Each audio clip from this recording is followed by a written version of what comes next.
ಬೆಳಗಾವಿಯ ಸುವರ್ಣಸೌಧದಲ್ಲಿ ಚಳಿಗಾಲ ಅಧಿವೇಶನವು ನಡೆಯುತ್ತಿದ್ದು, ಈ ವೇಳೆ ಕರ್ನಾಟಕದ ದಲಿತ ಸಂಘರ್ಷ ಸಮಿತಿಯ ಸಂಯೋಜಕ ಸಂಘಟನೆಯ ಪದಾಧಿಕಾರಿಗಳಾದ ರಾಜಶೇಖರ್ ಹಿಂಡಲಗಿ ಮತ್ತು ರಾಘವೇಂದ್ರ ಛಲವಾದಿ ಅವರ ನೇತೃತ್ವದಲ್ಲಿ ನೂರಾರು ಮಂದಿ ಹಕ್ಕಿಪಿಕ್ಕಿ ತಾತ್ಕರಿ ಮತ್ತು ದಲಿತ ಸಮುದಾಯದ ಸದಸ್ಯರು ಭಾಗವಹಿಸಿ ವಿವಿಧ ಬೇಡಿಕೆಗಳನ್ನು ಈಡೇರಿಸುವಂತೆ ಮನವಿ ಸಲ್ಲಿಸಿದರು.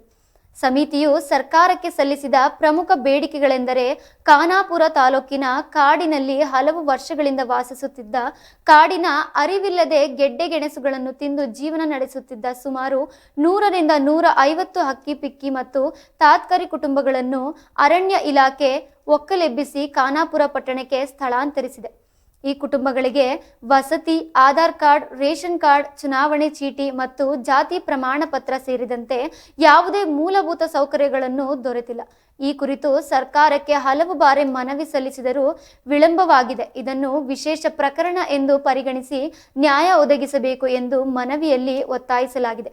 ದಲಿತ ಸಂಘರ್ಷ ಸಮಿತಿಯು ಪರಿಶಿಷ್ಟ ಜಾತಿ ಮತ್ತು ಪರಿಶಿಷ್ಟ ಪಂಗಡದ ದೌರ್ಜನ್ಯಗಳ ಕಾಯ್ದೆಗಳನ್ನು ನಿರ್ವಹಿಸಲು ನಾಗರಿಕ ಹಕ್ಕು ಜಾರಿ ನಿರ್ದೇಶನ ಶಾಲೆಯ DCRE ವಿಶೇಷ ಪೊಲೀಸ್ ಠಾಣೆಗೆ ಮಾನ್ಯತೆ ನೀಡಿರುವ ರಾಜ್ಯ ಸರ್ಕಾರದ ಆದೇಶವನ್ನು ವಿರೋಧಿಸಿತು.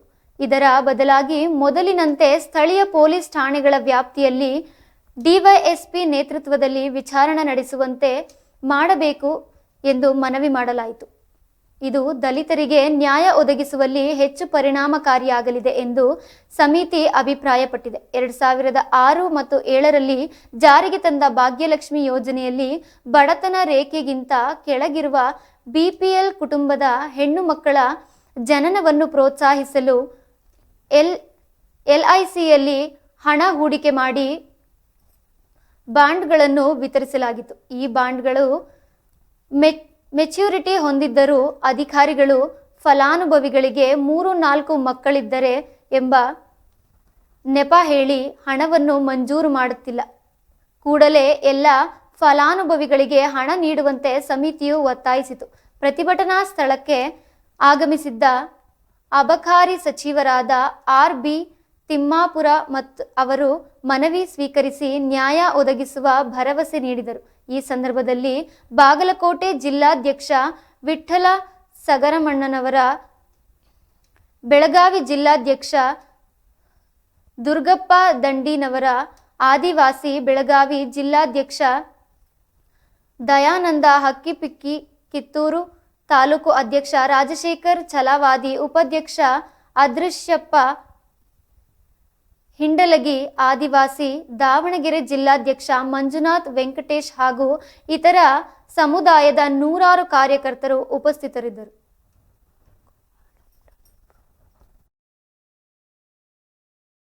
ಸಂಯೋಜಕರಿಂದ ನಾವು ಈ ಸ್ಟ್ರೈಕನ್ನು ಹಮ್ಮಿಕೊಂಡಿದ್ದೀವಿ. ಆದಿವಾಸಿ ಜನಾಂಗ ಅವರು ಬೇಡಿಕೆಗಳನ್ನು ನಾವು ಇಲ್ಲಿ CM ಅವ್ರಿಗೆ ನಾವು ಮನವಿಯಾಗಿ ಕೊಡ್ತಾ ಇದ್ದೀವಿ. ಅದೇ ರೀತಿಯಾಗಿ ಅವರನ್ನು ಕಾರ್ಡ್ನಿಂದ ಹಾಕಿ ನಾಡಿಗೆ ಕಳಿಸಿದ್ರೆ ನಾಡಿನಾಗೂ ಅವರಿಗೆ ಅವಕಾಶ ಕೊಟ್ಟಿಲ್ಲ. ಅದೇ ರೀತಿಯಾಗಿ ಅವರಿಗೆ ಬೆಳಗಾವಿ ಚಳಿಗಾಲ ಅಧಿವೇಶನದಲ್ಲಿ ಸರ್ಕಾರಕ್ಕೆ ನಮ್ಮ ಸಂಘಟನೆಯ ಕರ್ನಾಟಕ ರಾಜ್ಯ ದಲಿತ ಸಂಘರ್ಷ ಸಮಿತಿ ಸಂಯೋಜಕ ಸಂಘಟನೆ ವತಿಯಿಂದ ನಾವು ಆದಿವಾಸಿ ಹಕ್ಕಿಪಿಕ್ಕಿ ಹಾಗೂ ಕಾತ್ಕರಿ ಸಮುದಾಯಗಳಿಗೆ ಮೂಲಭೂತ ಸೌಲಭ್ಯ, ರೇಷನ್ ಕಾರ್ಡು, ಆಧಾರ್ ಕಾರ್ಡು ಹಾಗೂ ಅವರಿಗೆ ಗುರುತಿನ ಚೀಟಿ ಮತ್ತು ಇನ್ನಿತರ ಸರ್ಕಾರದ ಯೋಜನೆಗಳು ಇನ್ನೂವರೆಗೂ ಕೂಡ ಸ್ವಾತಂತ್ರ್ಯ ಬಂದು 80 ವರ್ಷ ಕಳೆದರೂ ಕೂಡ ನಮ್ಮ ಭಾರತ ದೇಶ ಮುಂದುವರಿಯುತ್ತಿರುವಂಥ ದೇಶ ಅಂಥೇಳಿ ರಾಜ್ಯ ಸರ್ಕಾರ ಮತ್ತು ಭಾರತ ಸರ್ಕಾರ ಕೇವಲ ಪೇಪರ್ಗಳಲ್ಲಾಗಲಿ ಮಾಧ್ಯಮಗಳಲ್ಲಿ ಹೇಳ್ತಾ ಬರ್ತಾ ಇದೆ. ಆದರೆ ಇನ್ನೂವರೆಗೂ ಕೂಡ ಈ ರೀತಿಯಿಂದ ಕಾಡಿನಲ್ಲಿ ಆದಿವಾಸಿ ಜನಗಳು, ಇನ್ನೂ ವಿವಿಧ ಶೋಷಿತ ಸಮಾಜಗಳು ಯಾವುದೂ ಕೂಡ ಒಂದು ಸೌಲಭ್ಯದಿಂದ ವಂಚಿತವಾಗಿ ಉಳಿದಾರಂದರೆ ಇದು ಸರ್ಕಾರಕ್ಕೆ ನಾಚಿಕೆಗೆಡತನ ಬರುವಂಥ ಒಂದು ಸಂದರ್ಭ. ಹೋದ ಸಾರಿನೂ ಕೂಡ ಚಳಿಗಾಲ ಅಧಿವೇಶನದಲ್ಲಿ ಬೃಹತ್ ಪ್ರತಿಭಟನೆ ಮೂಲಕ ಸರ್ಕಾರಕ್ಕೆ ಕಣ್ತರಿಸುವಂಥ ಕೆಲಸ ಮಾಡಿದ್ದೀವಿ. ಅದರ ಪ್ರಕಾರ ಮಾನ್ಯ ಜಿಲ್ಲಾಧಿಕಾರಿ ಅವರು ಮೊನ್ನೆ ಸಾರಿ BCM ಸಮೀಕ್ಷೆಯಲ್ಲಿ, ಜಾತಿ ಸಮೀಕ್ಷೆಯಲ್ಲಿ ಈ ಹಕ್ಕಿಪಿಕ್ಕಿ ಸಮುದಾಯಗಳನ್ನು ಕೂಡ ಸಮೀಕ್ಷೆಗೆ ಒಳಪಡಿಸಿದರು. ಅದು ನಮಗೆ ತುಂಬ ಸಂತೋಷ ತಂದಿದೆ. ಅದರ ಜೊತೆಯಲ್ಲಿ ಈ ವರ್ಷವೂ ಕೂಡ ನಾವು ಮತ್ತೆ ಪ್ರತಿಭಟನೆ ಮೂಲಕ ಸರ್ಕಾರಕ್ಕೆ ಇಷ್ಟೇ ಒತ್ತಾಯ ಮಾಡ್ತಾ ಇದ್ದೀವಿ, ಮಾನ್ಯ ಮುಖ್ಯಮಂತ್ರಿಗಳಿಗೆ ಹಾಗೂ ರಾಜ್ಯ ಸರ್ಕಾರಕ್ಕೆ ಈ ಕೂಡಲೇ ತಾವು ಎಚ್ಚೆತ್ತುಕೊಂಡು ಈ ಆದಿವಾಸಿ ಹಕ್ಕಿಪಿಕ್ಕಿ ಸಮುದಾಯ ಹಾಗೂ ಕಾತ್ಕರಿ ಸಮುದಾಯಗಳನ್ನು ಸಮೀಕ್ಷೆ ಮಾಡಿ ವಿಶೇಷ ಪ್ರಕರಣವೆಂದು ಹೇಳಿ ಇವರಿಗೆ ಸರ್ಕಾರದ ಎಲ್ಲ ಸೌಲಭ್ಯಗಳನ್ನ ಒದಗಿಸಬೇಕಂತೇಳಿ ಈ ಮೂಲಕ ಒತ್ತಾಯ ಮಾಡ್ತೀವಿ. ಸರ್, ಈಗ ಮನವಿ ತೊಗೊಳಕ್ಕೆ ಯಾರು ಬಂದಿರಿ? ಈಗ ನಮ್ಮ ಮನವಿಯನ್ನು RB ತಿಮ್ಮಾಪುರ ಸಾಹೇಬರು, ಮಾನ್ಯ ಅಬ್ಕಾರಿ ಸರಿ